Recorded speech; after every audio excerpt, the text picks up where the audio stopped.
Hello मेरे प्यारे प्यारे दोस्तों, my self Abhay Shukla and this is your प्यारा सा चैनल E=mc²। ओके, तो आज हम एक नई जर्नी को स्टार्ट करने चल रहे हैं जो कि है class 12th physics chapter number 1 electric field and charges. ठीक है, तो सबसे पहले हम इसमें डिस्कस करते हैं कि आज का जो हमारे इस लेक्चर का गोल है वो गोल क्या है। टूडेज गोल मतलब आज हम इस लेक्चर में क्या क्या डिस्कस करेंगे। ठीक, तो सबसे पहले हम इस चैप्टर के इंट्रोडक्शन के बारे में डिस्कस करेंगे कि ये जो चैप्टर है ये कैसा मतलब चैप्टर है, बड़ा चैप्टर है या फिर छोटा चैप्टर है। ठीक है ना, ये किसका ब्रांच है, अगर ब्रांच है तो बड़ी ब्रांच है या फिर छोटी ब्रांच है। ठीक है, सेकंड पे डिस्कस करेंगे इलेक्ट्रिक चार्ज। ठीक है ना, उसमें हम चार्ज के बारे में डिस्कस करेंगे, इलेक्ट्रिक चार्ज होता क्या है, उसकी डिफिनीशन। ठीक है, इलेक्ट्रिक चार्ज कैसी क्वांटिटी होती है, स्केलर क्वांटिटी या फिर वेक्टर क्वांटिटी, ये सारी यूनिट क्या होती है इलेक्ट्रिक चार्ज की, एंड डायमेंशन क्या होता है। ठीक है, उसके बाद थर्ड पे हम आते हैं प्रॉपर्टीज ऑफ चार्जेस। ठीक है ना, प्रॉपर्टीज तो हम कई सारी यहाँ पर डिस्कस करेंगे, लेकिन जो मेन प्रॉपर्टीज हैं वो मेनली मतलब इंपॉर्टेंट दो प्रॉपर्टीज हैं, conservation of charges and quantization of charges. अगर क्वेश्चन आएगा भी बोर्ड एग्जाम में तो इसी दो प्रॉपर्टी पे ज़्यादातर आएगा। ठीक है, बाकी सब उतनी इंपॉर्टेंट नहीं है। ठीक है, और लास्ट में हम मेथड्स ऑफ चार्जिंग डिस्कस करेंगे, मतलब अगर कोई मान लीजिए एक या दो मतलब जितनी भी अनचार्ज बॉडी हैं उनको हम किन किन मेथड से चार्ज कर सकते हैं। तो सबसे पहला हम मेथड यहाँ पर समझेंगे बाय फ्रिक्शन, सेकेंड मेथड होगा हमारा bye conduction and third method होगा बाय इंडक्शन। ठीक है, तो चलिए इंट्रोडक्शन देखते हैं हम आज। सबसे पहले इंट्रोडक्शन देखते हैं।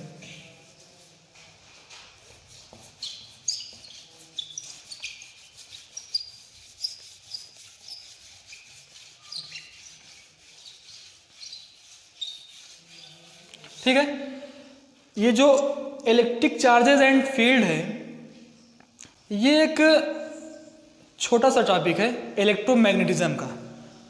ठीक है ना, मतलब ये कह सकते हैं कि ये जो इलेक्ट्रिक फील्ड एंड चार्जेस है ये इलेक्ट्रोमैग्नेटिज्म का एक ब्रांच का टॉपिक है। ठीक है ना, जो इलेक्ट्रोमैग्नेटिज्म है उसके दो ब्रांच हैं, इलेक्ट्रोस्टैटिक एंड इलेक्ट्रोडायनेमिक्स। ठीक है, देख लेते हैं इलेक्ट्रोमैग्नेटिज्म।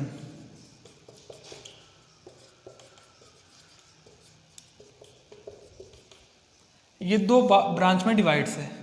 ठीक, पहला हमारा क्या है इलेक्ट्रोस्टैटिक और दूसरा हमारा क्या है electrodynamics.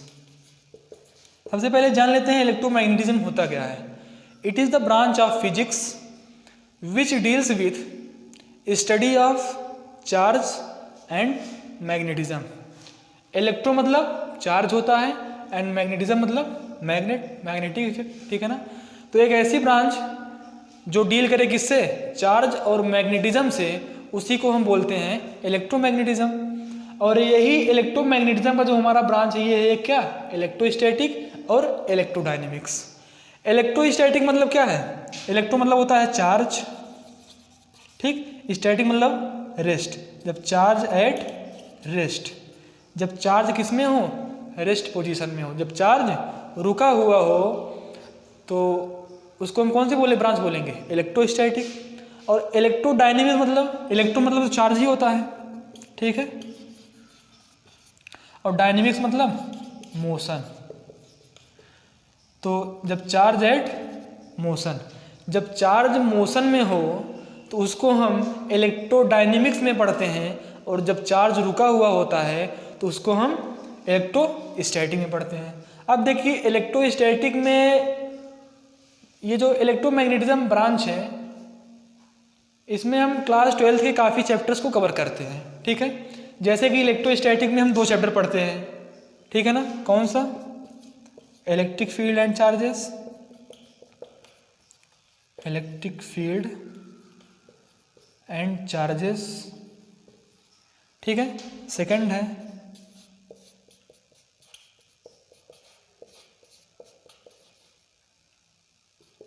Electrostatic potential and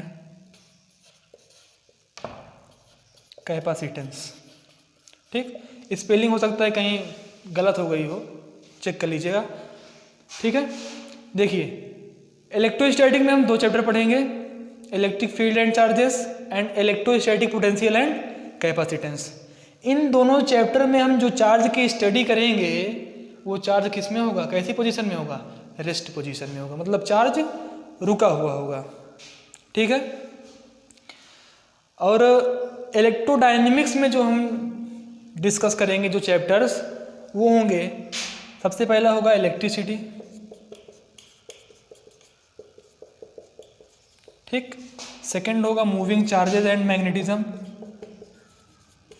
moving charges and magnetism. ठीक, थर्ड होगा हमारा जो वो होगा मैग्नेटिज्म एंड मैटर।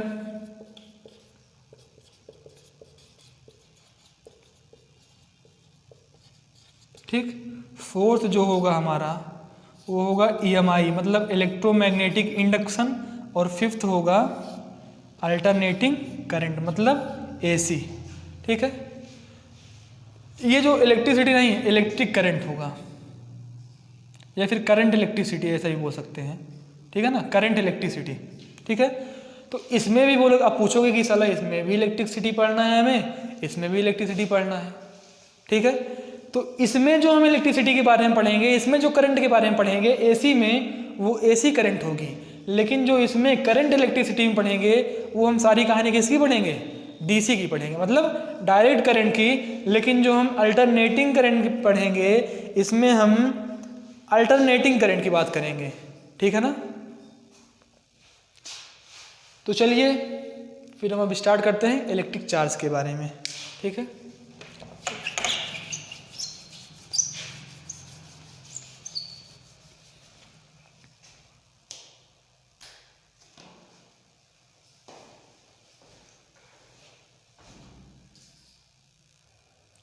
ठीक है, तो चलिए हम डिस्कस करते हैं इलेक्ट्रिक चार्ज के बारे में। ठीक है ना, इलेक्ट्रिक चार्ज के बारे में डिस्कस करते हैं। ठीक है ना, देखिए इलेक्ट्रिक चार्ज की डिस्कवरी मतलब है वो तो बहुत लंबी कहानी है। ठीक है, मान लीजिए कोई रहे होंगे आदमी वगैरह पहले के ज़माने के, पत्थर वगैरह रगड़ रहे होंगे, तो बाद में देखे होंगे कोई एक लाइट पार्टिकल या फिर स्मॉल ऑब्जेक्ट उस स्टोन के पास लाए होंगे, तो अट्रैक्ट या फिर रिपेल करा होगा, तो वहीं से चार्ज की डिस्कवरी हुई। ठीक है ना, तो डायरेक्ट हम इसके डिफिनीशन पे आते हैं। ठीक है ना, तो इसकी डिफिनीशन है electric charge is the basic physical properties of matter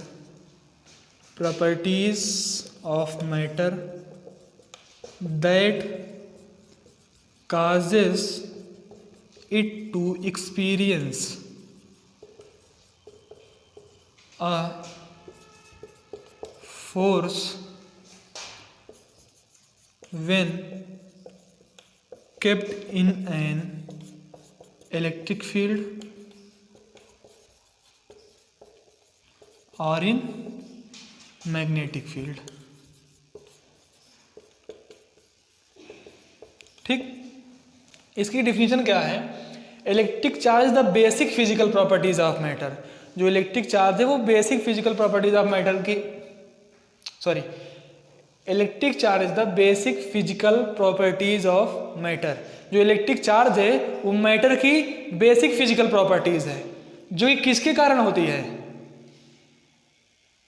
that causes it to experience a force, मतलब इस पे फोर्स कब लगेगा, जब ये इलेक्ट्रिक फील्ड या फिर मैग्नेटिक फील्ड में रखी जाएंगी तब, या फिर रखा जाएगा तब। In simple, electric charge is the basic physical properties of matter that causes it to experience a force when kept in an electric field और इन एन मैग्नेटिक फील्ड। ठीक है, ये हमारी डिफिनीशन हो गई। अब ये SI यूनिट क्या होती है चार्ज की, ये SI यूनिट क्या होती है, तो ये एक स्केलर क्वांटिटी है।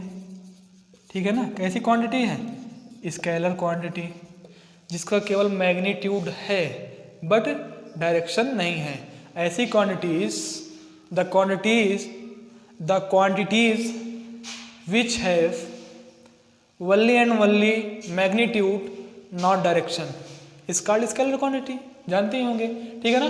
तो क्या भाई, जैसे मान लो 5 कूलम चार्ज है तो इसका तो केवल मैग्नीट्यूड ही तो है, क्या डायरेक्शन है, क्या डायरेक्शन तो है नहीं, इसमें डायरेक्शन है नहीं ना, तो इसीलिए कैसी क्वांटिटी है, ये स्केलर क्वांटिटी है, ठीक है। और नहीं सॉरी क्वांटिटी है, SI यूनिट नहीं, ये क्वांटिटी है,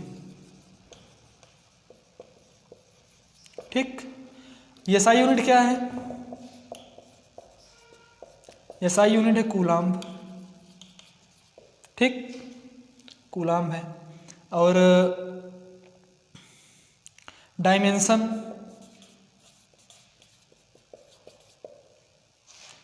चार्ज का फार्मूला क्या होता है, Q is equals to I T, यही तो होता है, Q is equals to I T, या फिर ये होता है ना I is equals to Q upon T ना। तो यहाँ पर Q अगर आप निकालेंगे तो Q equals to I T ही तो आएगा ना, आई टी आया। तो I को किससे डिनोट करते हैं, A से, A की पावर 1, और T को T से, कैपिटल T से, T की पावर 1, इसकी डायमेंशन ये हो जाएगी, ठीक है ना। और जो सिंबल होता है चार्ज का, सिंबल क्या होता है, सिंबल होता है Q, ठीक, सिंबल Q होता है, ठीक है ना। तो इतना नोट कर लीजिए।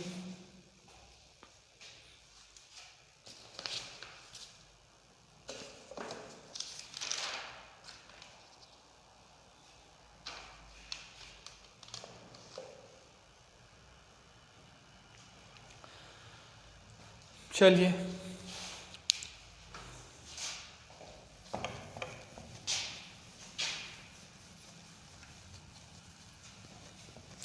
अब हम आगे डिस्कस करेंगे difference between charge and mass, ठीक है।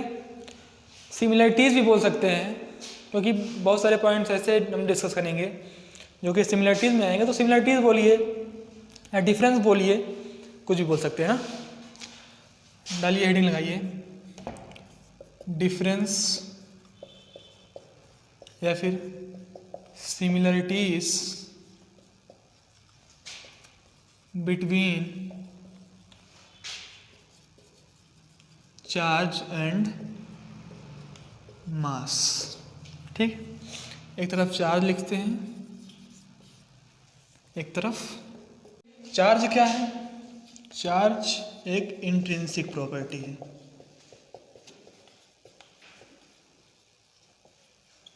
मास भी इंट्रिंसिक प्रॉपर्टी है।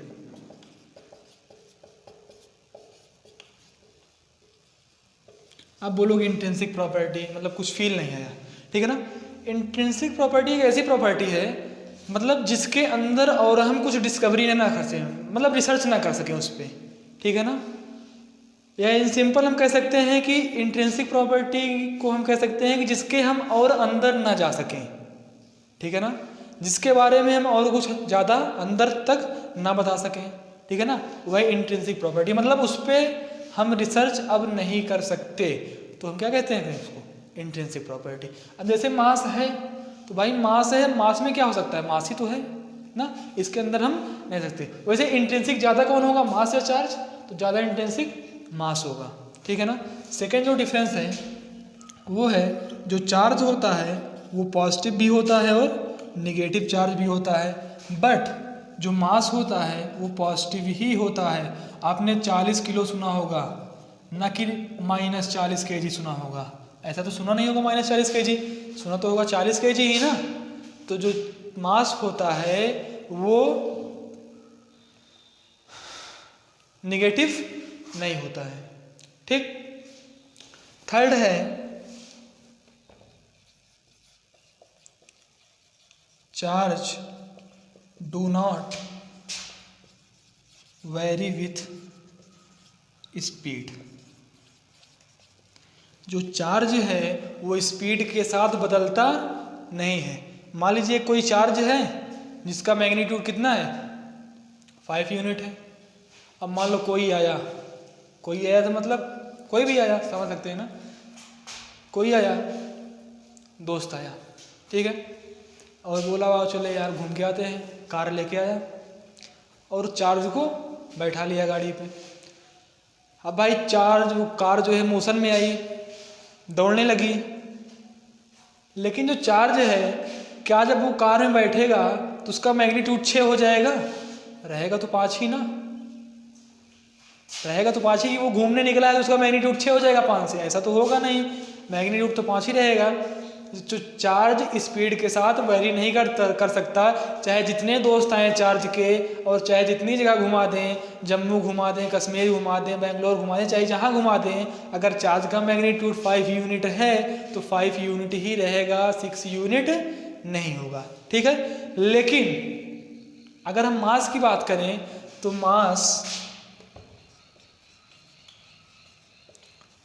वेरी विथ स्पीड, मास जो है स्पीड के साथ वेरी करता है। एक रिलेशन पढ़ा होगा आप लोगों ने, नहीं पढ़ा तो पढ़िए। m is equals to m not upon root के अंदर 1 minus V square upon C square, जहाँ m नॉट क्या है? रेस्ट मास है किसकी? बॉडी की, ठीक। वी स्क्वायर क्या है? Speed of body. C square क्या है? स्पीड ऑफ लाइट, ठीक है। अब देखिए, मान लीजिए आपका रेस्ट मास कुछ है, ठीक, समथिंग है, फिर आप दौड़ने लगे। भाई दौड़ेंगे तो आपकी कुछ ना कुछ स्पीड होगी, तो आपकी स्पीड मान लीजिए 20 मीटर पर सेकेंड है, ठीक है। 20 मीटर पर second upon speed of light कितनी होती है? 3 × 10⁸ मीटर पर सेकेंड। डिवाइड करेंगे तो पॉइंट समथिंग आएगा, बताइए, पॉइंट समथिंग आया ना। 1 में से हम पॉइंट समथिंग माइनस करेंगे तब भी पॉइंट समथिंग आएगा, पॉइंट समथिंग समथिंग समथिंग कुछ ना कुछ आएगा। तो जब हम डिवाइड करेंगे इसको तो कुछ ना कुछ हमारा जो मास होगा इंक्रीज तो करेगा। अब यार कहोगे कि हम तो दौड़ते हैं, दौड़े, लेकिन हमें ऐसा नहीं लगा कि हमारा मास इंक्रीज हुआ। तो भाई आपकी स्पीड 3 × 10⁸ मीटर थोड़ी है, इसके कंपैरिजन में जो आपकी स्पीड है वो बहुत कम है।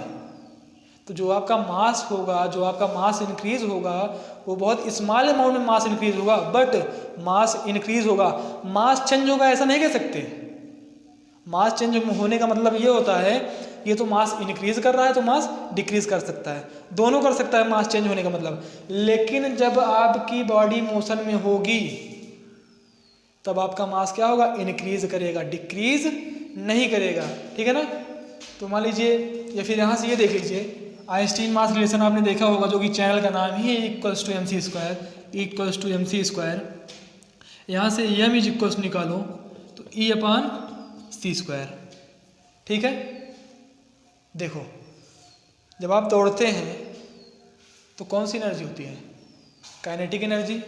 आप दौड़ रहे हैं, कुछ ना कुछ आपकी काइनेटिक एनर्जी है कि नहीं?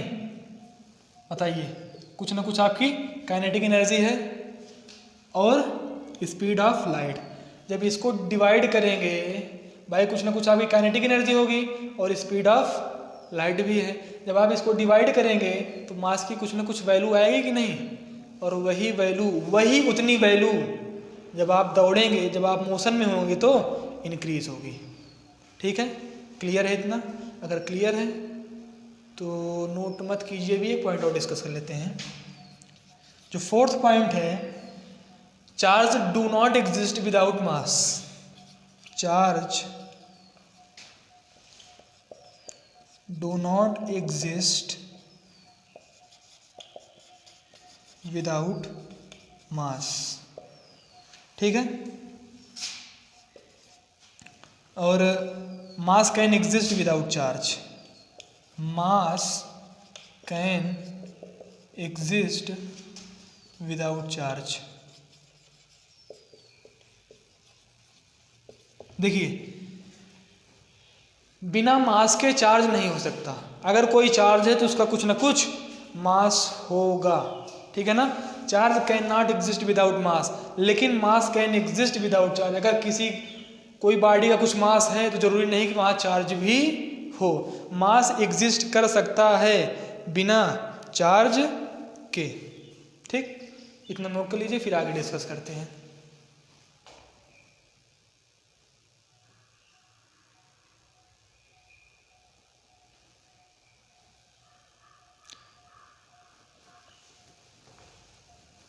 ठीक, इसके बाद हम डिस्कस करेंगे, मान लीजिए अगर हम किसी बॉडी को चार्ज करें तो उसके मास पर क्या इफेक्ट पड़ता है।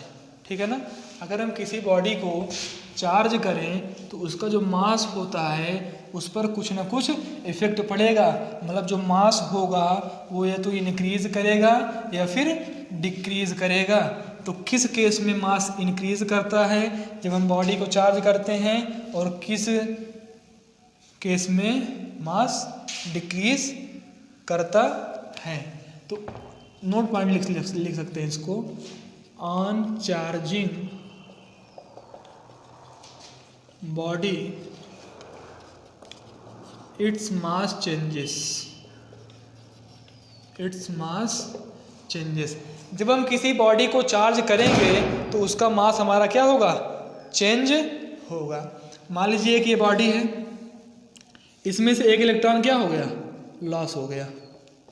ठीक, तो ये बॉडी कैसी हो जाएगी, पॉजिटिवली चार्ज हो जाएगी, और एक इलेक्ट्रॉन क्या हो गया, निकल गया।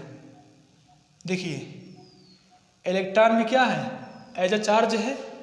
ठीक, तो हमने भी इसके प्रीवियस में डिस्कस किया था कि charge can not exist without mass. अगर चार्ज है तो मास होगा, तो चार्ज है तो मास हुआ ना।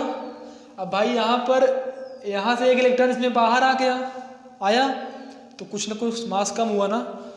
तो हम कह सकते हैं कि here mass will decrease of positively charged body. ठीक, पॉजिटिवली चार्ज बॉडी का जो मास होता है वो क्या होता है, डिक्रीज होता है। ठीक है, अब मान लीजिए कोई बॉडी है, मतलब किस केस में मास हमारा इंक्रीज होगा। ठीक है, एक कोई मान लीजिए बॉडी है, ठीक, उसने एक इलेक्ट्रॉन को गेन कर लिया, तो वो क्या हो गई, निगेटिवली चार्ज हो जाएगी। ठीक है, होगी नहीं भाई, एक इलेक्ट्रॉन को उसने गेन किया तो वो निगेटिवली चार्ज हो जाएगी। इसका अपना कुछ ना कुछ मास रहा होगा और इसका भी कुछ ना कुछ मास है। जब ये दोनों मिलेंगे तो इन दोनों का मास कंबाइन होकर यहाँ पर मास इंक्रीज होगा कि नहीं। तो हम कह सकते हैं here mass will increase of negatively charged body. जो हमारी निगेटिवली चार्ज बॉडी होंगी उनका जो मास होगा वो क्या होगा, इंक्रीज होगा। ठीक, सो इसको नोट कर लीजिए, फिर हम आगे प्रॉपर्टीज ऑफ चार्जेस के बारे में डिस्कस करते हैं। चलिए अब हम डिस्कस करते हैं प्रॉपर्टीज ऑफ चार्ज।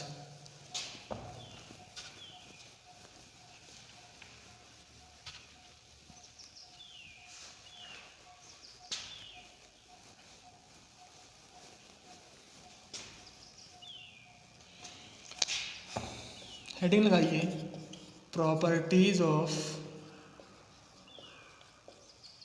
चार्ज।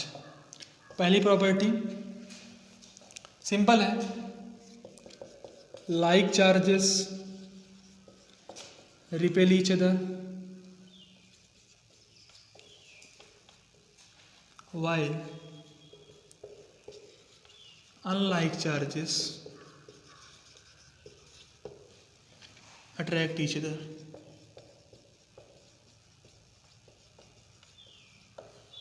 ठीक, जो लाइक चार्जेस होंगे, लाइक मतलब सेम से, जो लाइक चार्जेस होंगे वो एक दूसरे को रिपेल करेंगे। ठीक, और जो अनलाइक चार्जेस होंगे वो एक दूसरे को अट्रैक्ट करेंगे। देखिए इसको एग्जांपल समझिए, क्या इसको आप समझ सकते हैं कैसे। मान लीजिए एक लड़का एक लड़की है, ठीक है, एक लड़का एक लड़की है। टॉपिक पे ध्यान दीजिएगा, लड़का लड़की में मत जाइएगा। एक लड़का एक लड़की है, लड़का क्लास के उस साइड बैठा है, लड़की मतलब एक क्लास में ही है, साइड साइड बैठे हैं, ठीक है। तो या फिर ऐसा सपोज कर लीजिए,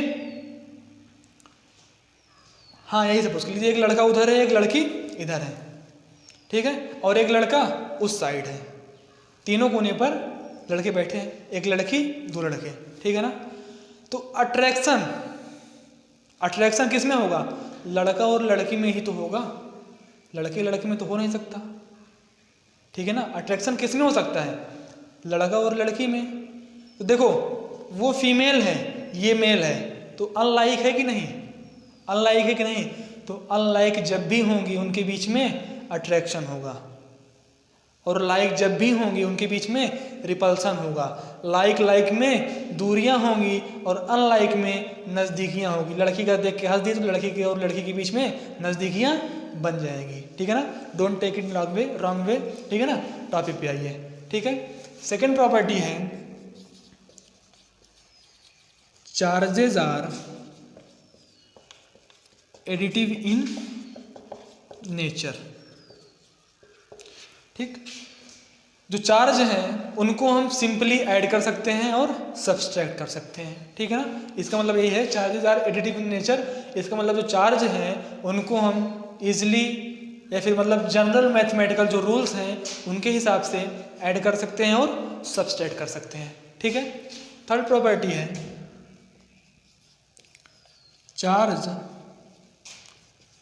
can not exist without mass. जो चार्ज है वो बिना मास के एग्जिस्ट नहीं कर सकता, ठीक है ना। जो चार्ज है वो बिना मास के एग्जिस्ट नहीं कर सकता, ठीक है ना। इसको तो हम वो इसके पहले भी डिस्कस कर लिए थे, लेकिन यहाँ भी प्रॉपर्टीज में भी डिस्कस कर ले रहे हैं, ठीक है। फिर जो थर्ड प्रॉपर्टी आती है, सॉरी फोर्थ प्रॉपर्टी आएगी, वो है कंजर्वेशन ऑफ चार्ज। इतना नोट कर लीजिए, फिर हम आगे कंजर्वेशन ऑफ चार्ज पे बात करते हैं,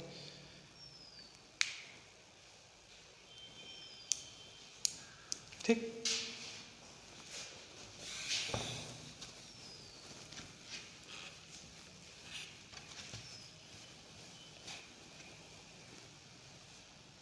देखिए कंजर्वेशन ऑफ फोर्थ ना, कंजर्वेशन ऑफ चार्ज। देखिए ज़्यादातर जो लोग इसकी डिफिनीशन पढ़ते हैं या फिर इसको समझते हैं, ये कहते हैं कि charge can neither be created nor be destroyed, only it can be transfer from one form to another form. But ये क्या है? रॉन्ग है। ये कैसे रॉन्ग है इसको भी हम बताएंगे। आप 12th लेवल में पहुंच चुके हैं तो यहाँ पर आपको पढ़ना चाहिए जो कंजर्वेशन ऑफ चार्ज में जो आप लिखेंगे वो अगर ये लिखेंगे कि charge can neither be created nor be destroyed, only it can be transfer from one form to another form ना, या फिर only it can be transfer from one form to या फिर one body to another body, ठीक है ना। जो charge होते हैं उसको हम एक बॉडी से दूसरे बॉडी पर ट्रांसफर कर सकते हैं, ये ठीक है, लेकिन ये डिफिनीशन सही नहीं मानी जाएगी। तो 12th लेवल के लिए जो आप डिफिनीशन लिखेंगे वो ये लिखेंगे, for an isolated system total number of charge in a body is always conserved। क्या है?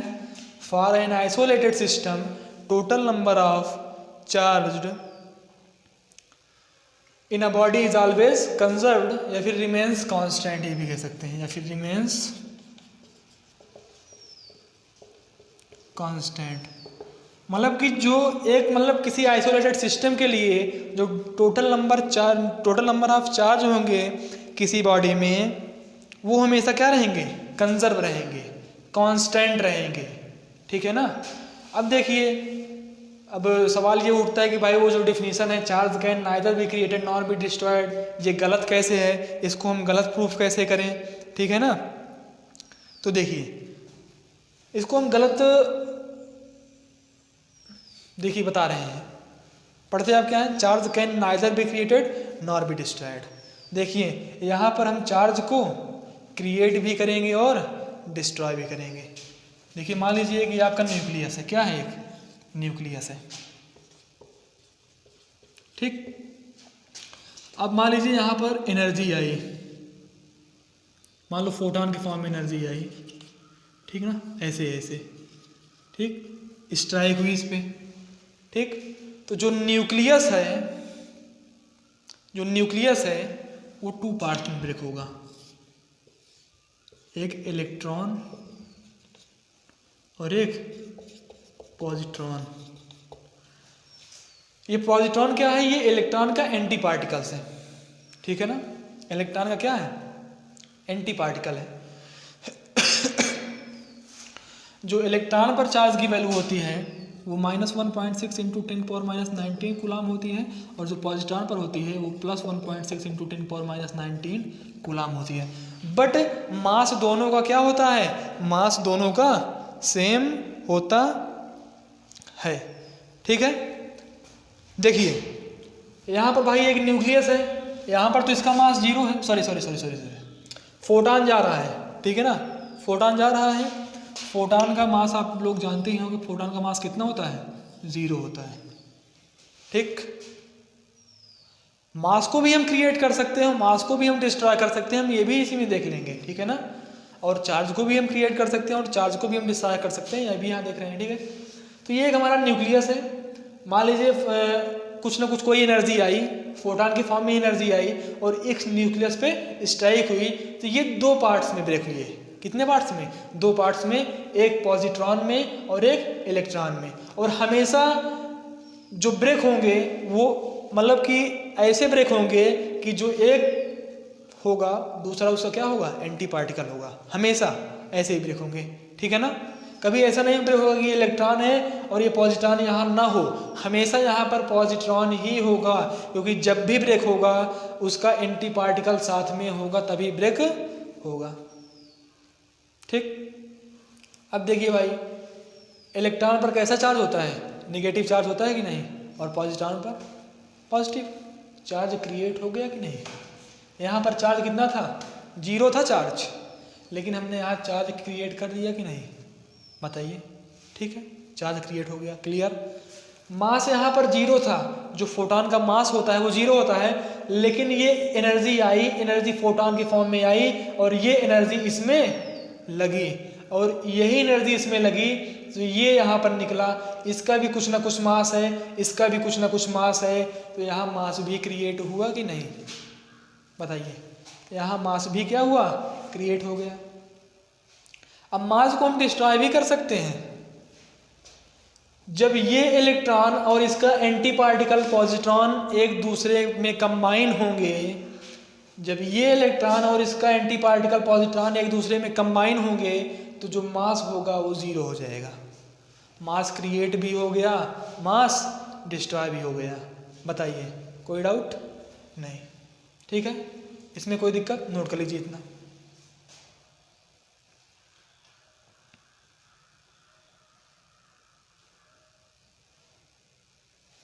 ठीक है, तो अब हम ये नहीं कहेंगे, ठीक है ना, अब हम ये नहीं कहेंगे कि charge can neither be created, charge create भी हो सकता है और चार्ज डिस्ट्रॉय भी हो सकता है, ठीक है ना।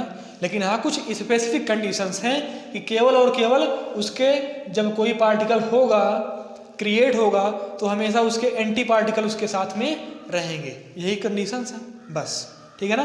बाकी चार्ज को हम क्रिएट भी कर सकते हैं और चार्ज को हम डिस्ट्रॉय भी कर सकते हैं, ठीक। इसके बाद हम डिस्कस करते हैं क्वांटाइजेशन ऑफ चार्ज, ठीक, क्वांटाइजेशन ऑफ चार्ज, हेडिंग डाल लीजिए, quantization of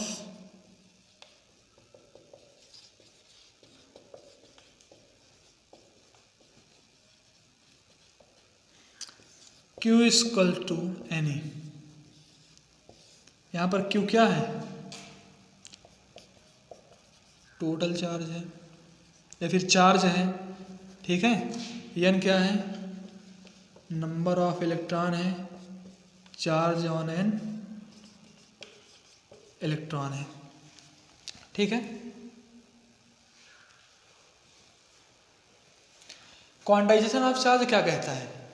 quantization of charge state that the total number of charges in any body is always integral multiple of whole number, ठीक है ना। Total number of charges in the body is always an integral multiple of whole number, ठीक। कि मतलब कि किसी भी body में जो total number of electron, sorry total number of charge नहीं,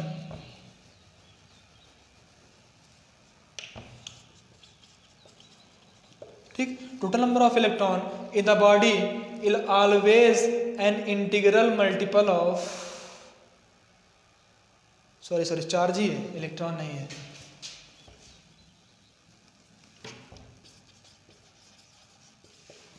ठीक है।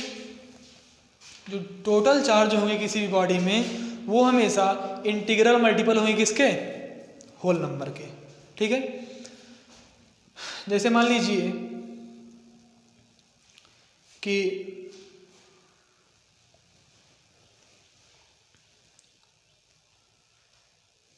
चार्ज जो होगा वो हमेशा होल नंबर में होगा। किस में होगा? होल नंबर में। कभी p बाई क्यू के फॉर्म में नहीं हो सकता, कभी p बाई क्यू के फॉर्म में नहीं हो सकता, या फिर इन सिंपल हम कह सकते हैं कभी रियल नंबर में नहीं हो सकता, ठीक है ना। इसमें नहीं हो सकता, रियल नंबर में। Charge can not exist in real number, मतलब जैसे 1.1, 2.3, 4.3, चार्ज ऐसा नहीं हो सकता। चार्ज हमेशा किस में होगा? होल नंबर में होगा। मतलब एक इसका डिस्क्रीट ऑर्डर होगा। कैसा ऑर्डर होगा? डिस्क्रीट होगा, कॉन्टिन्यूअस नहीं होगा। जो चार्ज एग्जिस्ट करेगा वो एक डिस्क्रीट ऑर्डर में एग्जिस्ट करेगा, कॉन्टिन्यूअस ऑर्डर में एग्जिस्ट नहीं करेगा। तो क्वांटाइजेशन ऑफ चार्ज यही बोलता है कि जो चार्ज है वो हमेशा integral multiple of whole number होगा, या फिर जो चार्ज है वो इसको ऐसे भी डिफाइन कर सकते हैं, quantization of charge states that charge can not exist in real number such as 1.1, 2.3, 4.3, या फिर इसको ऐसे भी डिफाइन कर सकते हैं कि charge can exist in the discrete order only and only, not in continuous order, ठीक है। और इसको ऐसे भी डिफाइन कर सकते हैं, total number of charge in the body is always an integral multiple of whole number, ठीक है। इसको कई मेथड डिफाइन कर सकते हैं, सो नोट कर लीजिए इसे, फिर हम आगे डिस्कस करते हैं।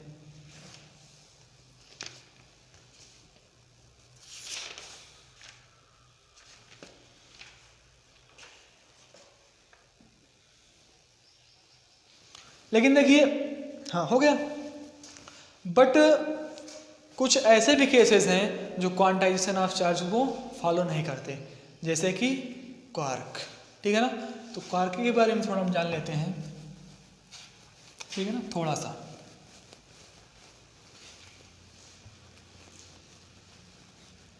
देखिए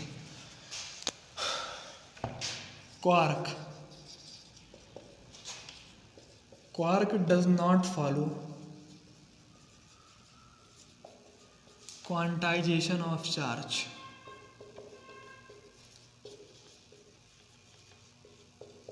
quark does not follow quantization of charge, क्योंकि जो क्वार्क में चार्ज की वैल्यू होती है वो होती है +2/3 इलेक्ट्रॉन एंड -1/3 इलेक्ट्रॉन। मतलब क्वार्क में दो केस होते हैं, एक अपर क्वार्क होता है,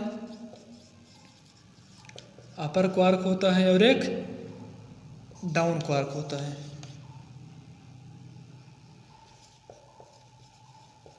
ठीक, अपर क्वार्क में जो चार्ज की वैल्यू होती है वो +2/3 इलेक्ट्रॉन होती है, और लोअर क्वार्क में जो या फिर डाउन क्वार्क में जो चार्ज की वैल्यू होती है वो -1/3 इलेक्ट्रॉन होती है। ठीक है ना। तो जो क्वार्क होता है वो क्वांटाइजेशन ऑफ चार्ज को फॉलो नहीं करता है। ठीक है। उसके बाद प्रोटॉन्स, प्रोटॉन्स किससे मिलकर बनते हैं? प्रोटॉन्स, प्रोटॉन्स दो अपर क्वार्क और एक लोअर क्वार्क से मिलकर बनते हैं।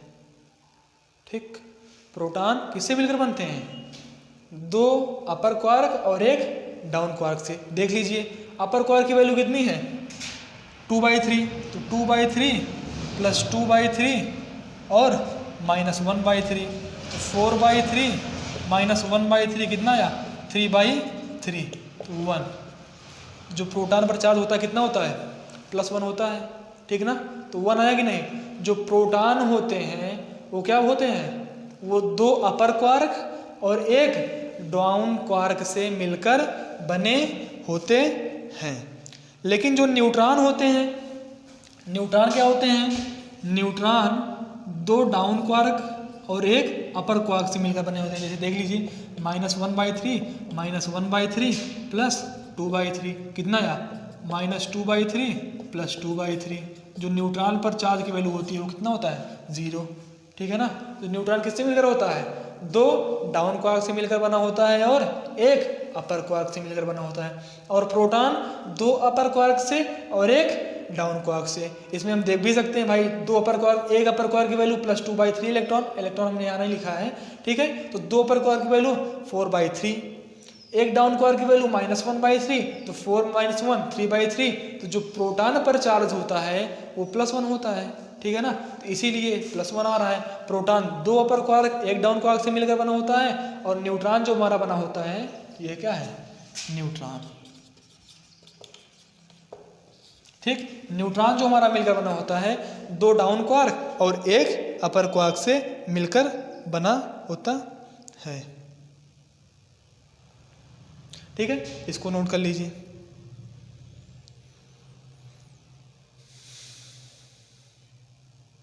अच्छा हाँ, इसी को हम हेड्रॉन्स भी बोल सकते हैं। इन्हीं दोनों को हम क्या बोल सकते हैं? हेड्रॉन्स। हेड्रॉन्स क्या बोल सकते हैं इन दोनों को? हेड्रॉन्स। हेड्रॉन्स क्या होता है? कहाँ लिखे, कहाँ लिखे? यहाँ लिखे। हेड्रॉन्स इज मेड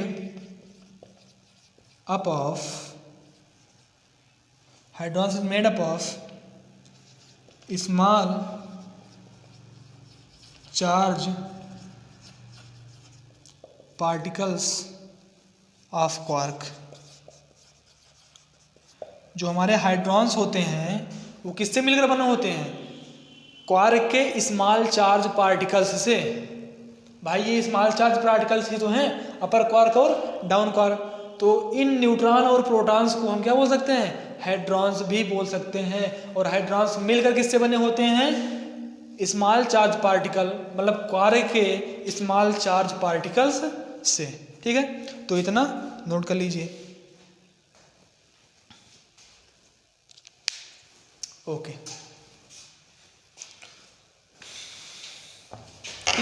प्रॉपर्टीज भी हो गई। इस पे थोड़ा क्वेश्चन एक आध कर लेते हैं।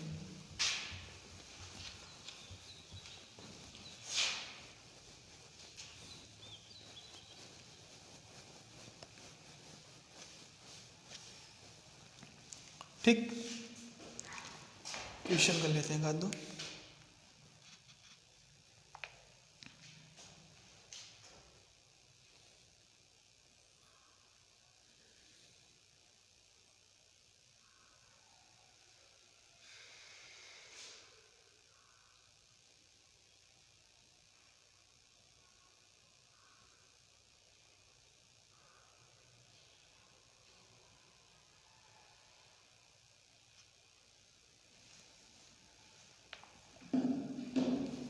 मान लीजिए क्वेश्चन है जिसमें Q की वैल्यू दी है 3 कूलम और N की वैल्यू आपको फाइंड करनी है। ठीक, Q is equals to N पे है, तो आप जानते हैं Q is equals to N होता है, Q की वैल्यू 3 है, N into E 1.6 into 10⁻19, N निकालना है यहाँ से आपको 3/1.6 इंटू 10⁻19, ये पॉइंट हटेगा तो 30/16 इंटू ये ऊपर जाएगा 10⁻19, तो 10⁻19 है नीचे, तो ऊपर 10⁻19 हो जाएगा। इसको हम कैंसिल करेंगे तो 16 1 जा 16, 2 जा जाएगा नहीं, 10 30 14 होगा, 1 into 40, तो 16 8 जा 128।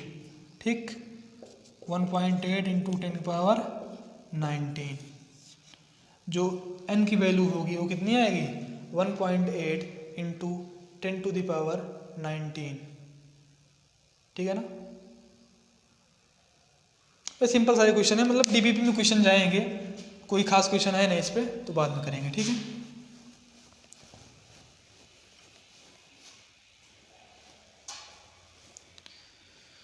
चलिए अब हम अपने लास्ट टॉपिक पे आते हैं, मेथड्स ऑफ चार्जिंग, मतलब हम बॉडी को कैसे चार्ज कर सकते हैं। ठीक है ना, तो हमारा जो पहला मेथड है वो है चार्जिंग बाय फ्रिक्शन। ठीक है ना, पहला जो हमारा मेथड है वो है चार्जिंग बाय फ्रिक्शन। ठीक है ना, तो लिखेंगे इसमें, it is the method to charge the uncharge body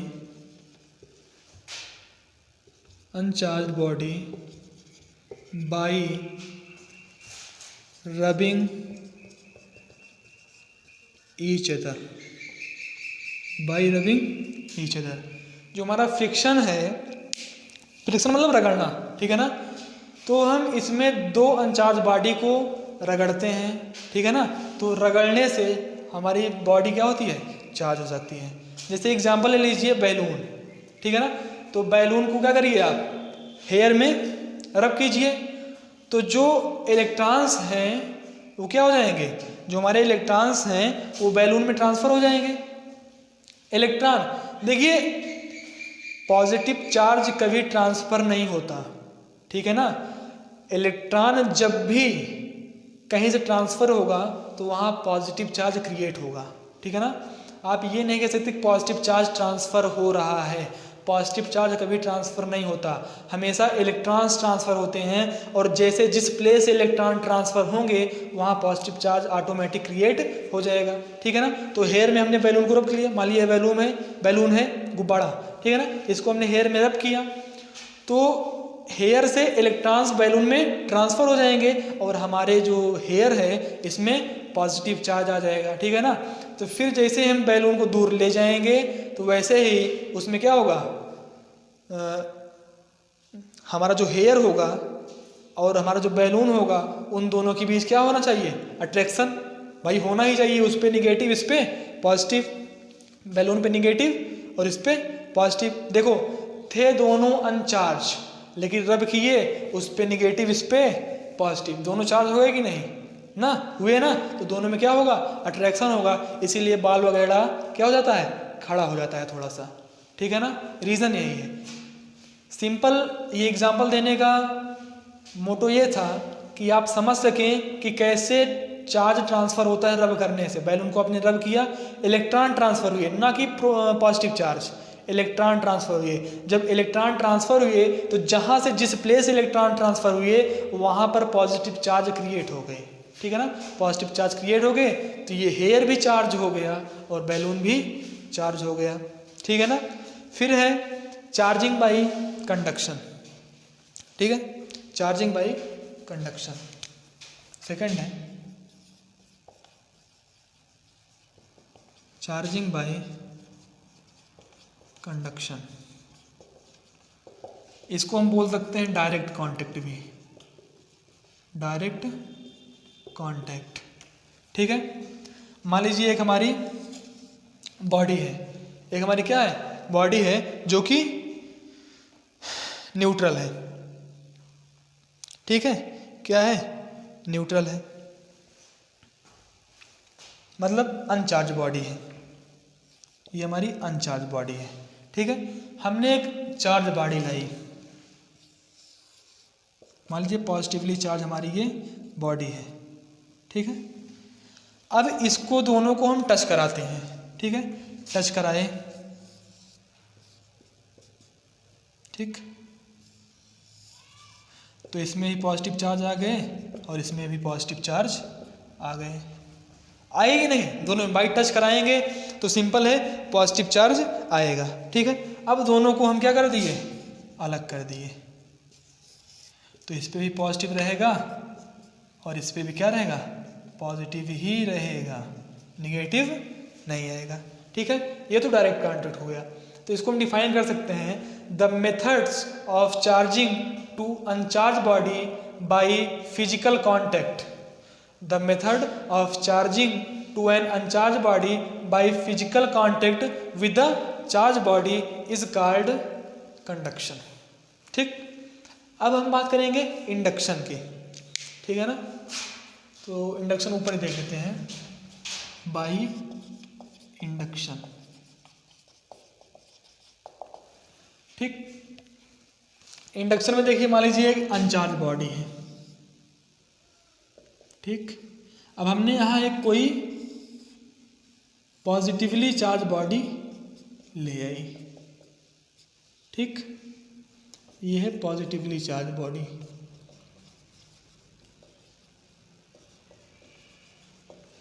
ये अनचार्ज बॉडी है, ये पॉजिटिवली चार्ज बॉडी हम उसके पास ले आए। ठीक है, जैसे ही, या फिर पॉजिटिवली चार्ज, रुकिए एक मिनट, इसको थोड़ा स्पेस कर लें, तो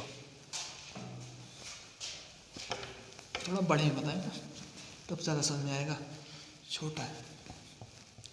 ठीक, देखिए एक अनचार्ज बॉडी हमने लिया।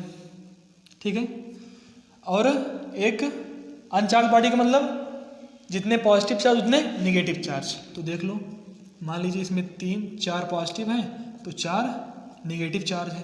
फिर हमने एक निगेटिवली चार्ज बॉडी ले आई, इसके पास ले आया, निगेटिवली चार्ज बॉडी। ठीक, ये कैसी बॉडी है? Negatively charge body.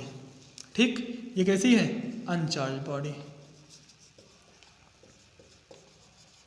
ठीक, अब हम जब निगेटिवली चार्ज बॉडी इसके पास ले आएंगे, जैसे हम इसके कांटेक्ट में ले आएंगे, तो ये निगेटिव इसके पॉजिटिव को अट्रैक्ट करेगा कि नहीं? बताइए, ये निगेटिव इसके पॉजिटिव को अट्रैक्ट करेगा, तो इसमें जो पॉजिटिव हैं वो इस साइड आ जाएंगे, किस तरह? इधर, प्लस प्लस प्लस प्लस, और निगेटिव इस साइड आ जाएंगे, माइनस माइनस माइनस। ठीक है, आगे। अब यार मान लो, अब इसको हम दूर कर देंगे तो फिर ये अनचार्ज हो जाएगा, क्योंकि प्लस माइनस फिर मिक्स हो जाएंगे और फिर अनचार्ज हो जाएगा। तो इसमें से क्या करेंगे भाई? पॉजिटिव चार्ज को तो हम ट्रांसफर कर नहीं सकते, अभी भी डिस्कस किए, पॉजिटिव चार्ज केवल क्रिएट हो सकता है बस। ठीक है ना, तो इसमें जो निगेटिव चार्ज हैं इसकी हम अर्थिंग कर दिए। ठीक है ना, क्योंकि अर्थ में मतलब कितना भी हम चार्ज ट्रांसफर करें कम ही है। ठीक है ना, उतना। तो हम इसको जैसे ही अर्थिंग करेंगे इसकी, या फिर उसकी ग्राउंडिंग करेंगे, तो इसमें केवल कैसे चार्ज बचेंगे? पॉजिटिवली चार्ज ही बचेंगे। ठीक, तो अब हम इसको चाहे हटा लें चाहे ना हटाएं, ये हमारी अनचार्ज बॉडी से हमारी चार्ज बॉडी बन गई। ठीक है ना, तो कंडक्शन को हम इंडक्शन को ऐसे डिफाइन कर सकते हैं, it is the method of charging to an uncharge body without physical contact is called induction. ठीक है, तो आज का जो हमारा गोल था वो कंप्लीट हुआ। ठीक है, हमने इलेक्ट्रिक चार्ज के बारे में डिस्कस किया, डीप डिस्कस किया, फिर प्रॉपर्टीज़ के बारे में डिस्कस किया, फिर मेथड्स और चार्जिंग के बारे में, मतलब कैसे कैसे चार्ज कर सकते हैं, कैसे नहीं चार्ज कर सकते हैं। हाँ, आज थोड़ा जो न्यूमेरिकल है, न्यूमेरिकल बहुत ज़्यादा, मतलब कि आज कोई ऐसा हमने कुछ पढ़ा नहीं जिसमें न्यूमेरिकल कर सकें, तो जो आज की डीपीपी जाएगी उसमें इससे रिलेटेड क्वेश्चन डाल देंगे और इससे रिलेटेड न्यूमेरिकल भी डाल देंगे। फिर बाकी हम नेक्स्ट लेक्चर के साथ कल मिलते हैं। Okay, thanks and again thanks for watching this video. Thank you.